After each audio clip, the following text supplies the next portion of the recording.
Keluaran bab 34. Dua loh batu yang baru. Berfirmanlah Tuhan kepada Musa, "Pahatlah dua loh batu sama dengan yang mula-mula, maka aku akan menulis pada loh itu segala firman yang ada pada loh yang mula-mula yang telah kau pecahkan. Bersiaplah menjelang pagi dan naiklah pada waktu pagi ke atas gunung Sinai. Berdirilah di sana menghadap aku di puncak gunung itu. Tetapi janganlah ada seorang pun yang naik bersama-sama dengan engkau, dan juga seorang pun tidak boleh kelihatan di seluruh gunung itu. Bahkan kambing domba dan lembu sapi pun tidak boleh makan rumput di sekitar gunung itu." Lalu Musa memahat dua loh batu sama dengan yang mula-mula. Bangunlah ia pagi-pagi dan naiklah ia ke atas gunung Sinai seperti yang diperintahkan Tuhan kepadanya, dan membawa kedua loh batu itu di tangannya. Turunlah Tuhan dalam awan, lalu berdiri di sana dekat Musa serta menyerukan nama Tuhan. Berjalanlah Tuhan lewat dari depannya dan berseru, "Tuhan, Tuhan, Allah penyayang dan pengasih, panjang sabar, berlimpah kasih-Nya dan setianya, yang meneguhkan kasih setianya kepada beribu-ribu orang, yang mengampuni kesalahan, pelanggaran dan dosa, tetapi tidaklah sekali-kali membebaskan orang yang bersalah dari hukuman, yang membalaskan kesalahan bapa kepada anak-anaknya dan cucunya, kepada keturunan yang ketiga dan keempat." Segeralah Musa berlutut ke tanah, lalu sujud menyembah, serta berkata, "Jika aku telah mendapat kasih karunia di hadapan-Mu ya Tuhan, berjalanlah kiranya Tuhan di tengah-tengah kami, sekalipun bangsa ini suatu bangsa yang tegar tengkuk. Tetapi ampunilah kesalahan dan dosa kami, ambillah kami menjadi milik-Mu." Firman-Nya, "Sungguh, aku mengadakan suatu perjanjian. Di depan seluruh bangsa-Mu ini, akan kulakukan perbuatan-perbuatan yang ajaib, seperti yang belum pernah dijadikan di seluruh bumi, di antara segala bangsa. Seluruh bangsa yang di tengah-tengahnya engkau diam, akan melihat perbuatan Tuhan, sebab apa yang akan kulakukan dengan engkau sungguh-sungguh dahsyat. Tetapi engkau berpeganglah pada yang kuperintahkan kepadamu pada hari ini. Lihat, aku akan menghalau dari depanmu orang Amori, orang Kanaan, orang Het, orang Feris, orang Hewi, dan orang Yebus. Berawas-awaslah, janganlah kau adakan perjanjian dengan penduduk negeri yang kau datangi itu, supaya jangan mereka menjadi jerat bagimu di tengah-tengahmu. Sebaliknya, mezbah-mezbah mereka haruslah kamu rubuhkan, tugu-tugu berhala mereka kamu remukkan, dan tiang-tiang berhala mereka kamu tebang. Sebab janganlah engkau sujud menyembah kepada Allah lain, karena Tuhan yang namanya cemburuan adalah Allah yang cemburu. Janganlah engkau sampai mengadakan perjanjian dengan penduduk negeri itu. Apabila mereka bersinah dengan mengikuti Allah mereka dan mempersembahkan korban kepada Allah mereka, maka mereka akan mengundang engkau, dan engkau akan ikut makan korban sembelihan mereka.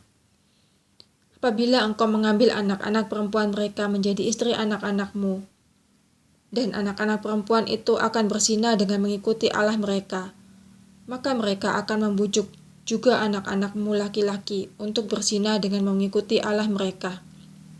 Janganlah kau buat bagimu Allah tuangan. Hari raya roti tidak beragi haruslah kau pelihara. 7 hari lamanya engkau harus makan roti yang tidak beragi, seperti yang kuperintahkan kepadamu pada waktu yang ditetapkan dalam bulan Abib. Sebab dalam bulan Abib itulah engkau keluar dari Mesir. Segala apa yang lahir terdahulu dari kandungan akulah yang empunya, juga segala ternakmu yang jantan, anak yang lahir terdahulu dari lembu atau domba. Tetapi anak yang lahir terdahulu dari keledai haruslah kau tebus dengan seekor domba. Jika tidak kau tebus, haruslah kau patahkan batang lehernya. Setiap yang sulung dari antara anak-anakmu haruslah kau tebus, dan janganlah orang menghadap ke hadiratku dengan tangan hampa. 6 harilah lamanya engkau bekerja, tetapi pada hari yang ke-7 haruslah engkau berhenti. Dan dalam musim membajak dan musim menuai haruslah engkau memelihara hari perhentian juga, hari raya 7 minggu. yakni hari raya buah bungaran dari penuaian gandum, haruslah kau rayakan. Juga hari raya pengumpulan hasil pada pergantian tahun. 3 kali setahun, segala orangmu yang laki-laki haruslah menghadap ke hadirat Tuhanmu, Tuhan, Allah Israel. Sebab aku akan menghalau bangsa-bangsa dari depanmu dan meluaskan daerahmu, dan tiada seorang pun yang akan mengingini negerimu apabila engkau pergi untuk menghadap ke hadirat Tuhan Allahmu 3 kali setahun. Janganlah darah korban sembelihan yang kepadaku kau persembahkan beserta sesuatu yang beragi, dan janganlah ada dari korban sembelihan pada hari raya Paskah bermalam sampai pagi. Yang terbaik dari buah bungaran hasil tanahmu haruslah kau bawa ke dalam rumah Tuhan Allahmu. Janganlah engkau masak anak kambing dalam susu induknya. Berfirmanlah Tuhan kepada Musa, tuliskanlah segala firman ini, sebab berdasarkan firman ini telah kuadakan perjanjian dengan engkau dan dengan Israel.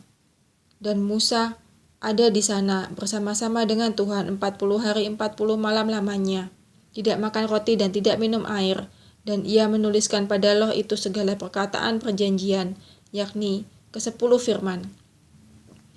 Ketika Musa turun dari Gunung Sinai, kedua loh hukum Allah ada di tangan Musa. Ketika ia turun dari gunung itu, tidaklah ia tahu bahwa kulit mukanya bercahaya oleh karena ia telah berbicara dengan Tuhan. Ketika Harun dan segala orang Israel melihat Musa, tampak kulit mukanya bercahaya, maka takutlah mereka mendekati dia. Tetapi Musa memanggil mereka, maka Harun dan segala pemimpin jemaah itu berbalik kepadanya. Dan Musa berbicara kepada mereka. Sesudah itu mendekatlah segala orang Israel, lalu disampaikannya lah kepada mereka segala perintah yang diucapkan Tuhan kepadanya di atas Gunung Sinai. Setelah Musa selesai berbicara dengan mereka, diselubunginya lah mukanya. Tetapi apabila Musa masuk menghadap Tuhan untuk berbicara dengan dia, ditanggalkannya lah selubung itu sampai ia keluar.